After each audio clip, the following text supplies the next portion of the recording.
Good day, I'm Cody Ann Barrett and welcome to Frontline Business. A member of the business community has given another perspective on the reasons why some of the benefits of the appreciation of the Jamaican dollar have not yet been passed to consumers. CEO of Jamaican Teas, John Mahfood, explained that a lack of confidence in some members of the business sector may be a factor. The issue arose recently as members of the public complained that the benefits of the appreciation of the dollar is not being passed on to them. The Jamaica Manufacturers Association JMA recently stated that the benefits would take time to filter through, but this has not eased some of the concern. Mr. Mahfood explains his observations. And when we saw the 3% or so reversal, I think there's a lot of businessmen that are yet to have confidence that they are going to, that's the right exchange rate.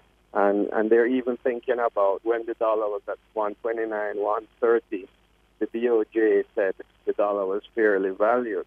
So the fact that it has fallen or strengthened to 125, they don't yet have the confidence that that's where it's going to be. And as a result of that, there is a certain reluctance by business people to make a 3% reduction in the price and only to turn around a few months later and make an increase. And Mr. Mahfood shared another aspect of the appreciation of the dollar, which may not be enjoyed by some businesses. In my case, I'm a manufacturer, not an importer and distributor of goods. And a manufacturer faces a different challenge.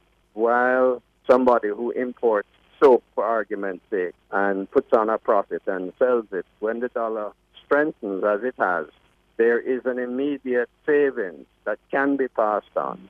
But if you're a manufacturer and you import raw materials, and those raw materials only represent, say, half of the cost of the goods, the other half of the cost, which is the cost of labor, the cost of gas, cost of electricity, and so on, if those costs don't go down, then the impact of the revaluation is very small. After days of flight delays, cancellations, and criticisms from stranded passengers, Fly Jamaica Airways says it has been able to resume normal operations after clearing its backlog over the weekend. Commercial Operations Manager Carl Bowen also said the airline has already started making administrative changes to ensure that it is better prepared to tackle similar situations. Giving an update to a news agency in Guyana, Mr. Bowen stated that the airline is back on schedule. He said the airline currently has no backlog in Guyana, the US, and Canada.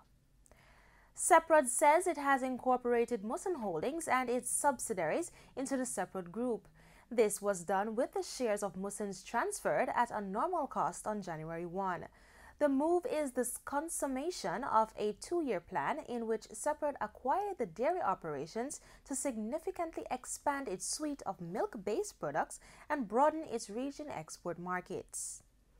In Thursday's trading session, the JSE Combined Index advanced by 1,364 points to close at 290,624. Overall market activity resulted from trading in 47 stocks, of which 16 advanced, 22 declined, and 9 traded firm.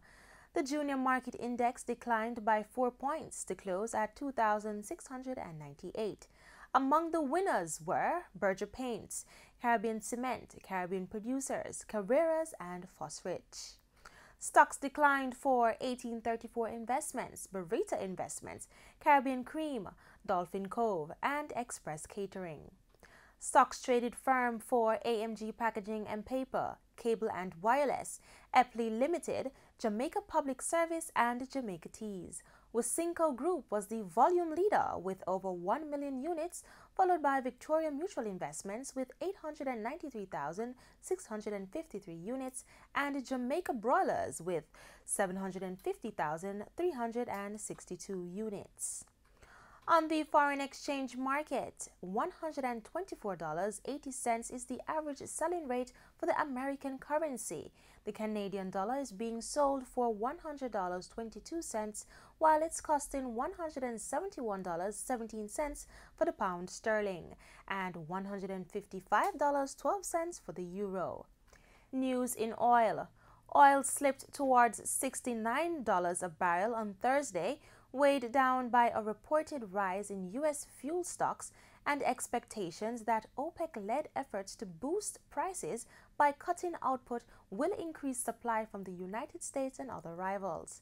Crude is still within sight of its highest since December 2014, supported by supply cuts led by the Organization of the Petroleum Exporting countries and concern that unrest in producer nations such as Nigeria could further curb output. Brent crude, the global benchmark, slipped 35 cents to $69.03.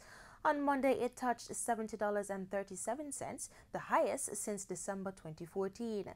U.S. crude was down 18 cents at $63.79, having its highest since December 2014 on Tuesday.